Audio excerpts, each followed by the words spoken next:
ફરી એકવાર સ્પાની આડમાં ચાલતું કૂટણખાનું પકડાયું છે। પોલીસને બાતમી મળી હતી અને બાતમીના આધારે ડમી ગ્રાહકને સ્પામાં મોકલ્યો। પછી થયો ખેલ। આ ઘટના છે અરવલ્લીની, જ્યાં મોડાસા શામળાજી રોડ પર આવેલા ફેમિલી સ્પામાં પોલીસે રેડ પાડી હતી, જેમાં ખુલાસો થયો કે અહીં સ્પાના બદલે દેહ વ્યાપારનો ગોરખ ધંધો ચાલી રહ્યો છે। આ ધંધા માટે મહિલાઓને બહારથી બોલાવવામાં આવતી હતી। જોકે પોલીસે સમગ્ર કાંડ ઉપરથી પડદો હટાવ્યો છે।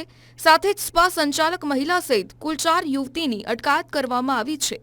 અરવલ્લી જિલ્લા પોલીસ અધિક્ષક શ્રી મનોજસિંહ જાડેજા સાહેબ નાઓએ આપેલ સૂચના મુજબ અરવલ્લી જિલ્લામાં ચાલતા સ્પાની આડમાં દેહ વેપારના ગેરકાયદેસર ધંધા કરતા ઇસમો ઉપર કાયદેસરની કાર્યવાહી કરવા માટે SOG police inspector Shri PB Chaudhary સાહેબ તથા તેમની ટીમના શામળાજી રોડ ઉપર નવી સિવિલ હોસ્પિટલની સામે આવેલ એટલાન્ટા હબ નામના કોમ્પ્લેક્સમાં આવેદાત ફેમિલી નામના સ્પામાં ડમી ગ્રાહક મોકલી અને છટકું ગોઠવેલું, જેમાં તેઓ ગેરકાયદેસર પ્રવૃત્તિ કરતા જણાઈ આવેલ, જે આધારે તેઓના પર કાયદેસરની કાર્યવાહી કરી તેના માલિક અને સંચાલક વિરુદ્ધમાં મોડાસા ટાઉન પોલીસ સ્ટેશનમાં ગુનો નોંધીને આગળની કાર્યવાહી કરવામાં આવેલ છે।